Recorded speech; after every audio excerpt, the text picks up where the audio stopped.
ধানমন্ডি ৩২ নম্বর বাড়িটি এখন পোড়াবাড়ি।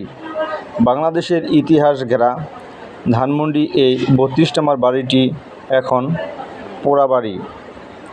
শেখ মুজিবুর রহমান সপরিবারে এই বাড়িতেই বসবাস করেছেন এবং 15 আগস্ট 1975 সালে পরিবারে 2 জন সদস্য অর্থাৎ 2টি মেয়ে ছাড়া বাকি অন্যান্য শুভাকাঙ্ক্ষী সহ 19 জন এই বাড়িতেই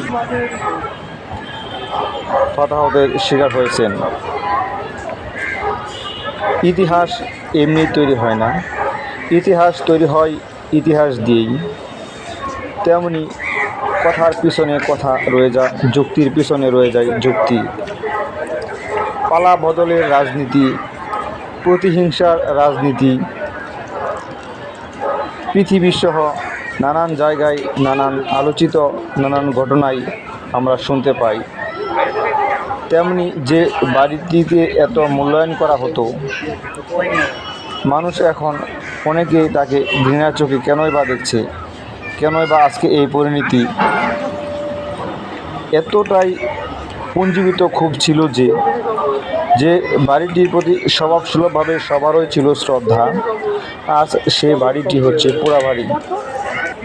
বাংলাদেশ মানেই ধানমন্ডি ৩২ নামে সকলের চেনা। আজ সেটিকে পোড়াবাড়ি। লোকজনের কাছে বলা হয় পোড়াবাড়ি দেখতে যাচ্ছি।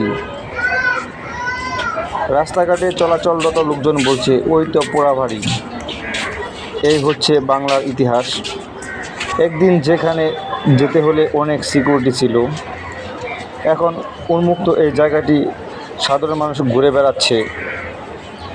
ইতিহাস পাল্টেছে, রাজনীতি পাল্টেছে, প্রেক্ষাপট পাল্টেছে। পরবর্তী সকল রাজনীতিবিদ সহ সকল কর্মীদেরকে বলবো যে সুষ্ঠু ধারার রাজনীতি করে আত্মশুদ্ধি করে রাজনীতি করুন, যেন প্রতিহিংসা না করেন, প্রতিহিংসায় পরায়ণ শিকার না হন। রাজনীতি মানে জনসেবা, জনসেবায় নিজেকে নিয়োজিত করুন, অন্যথায় রাজনীতি করা দরকার নেই। রাজনীতি অনেকটা একটি মরণ খেলার মতো।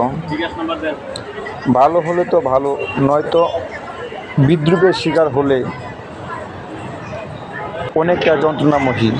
এই তো আমি আপনাদের দেখাচ্ছি যে জায়গাটি, আমার পিছনে জায়গাটি হচ্ছে বঙ্গবন্ধু শেখ মুজিবুরের বাড়ি। এখানেই নানান ইতিহাস, যেখানে বাংলাদেশের পতাকা উত্তোলিত হয়েছিল। পিছনে আরেকটি জায়গা দেখতে পাচ্ছেন, সেখানে বঙ্গবন্ধুর বই বিক্রি হতো। সেই জায়গাটি আমি আপনাদের দেখাচ্ছি।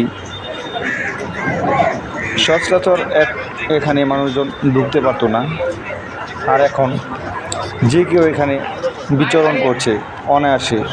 এই সেই বঙ্গবন্ধুর প্রতিকৃতি, যেখানে শপথ নেওয়ার পর সকল মন্ত্রী এমপিরা শ্রদ্ধা জানায়।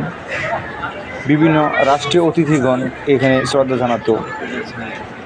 এখন দেখেন পিছনের জায়গাটা সাধারণ মানুষ, উপরে ছাউনিটিও নেই, ছাউনির বাঁশগুলো পুড়িয়ে ফেলা হয়েছে। রাসেল স্কয়ার নামে যে জায়গাটা ছিল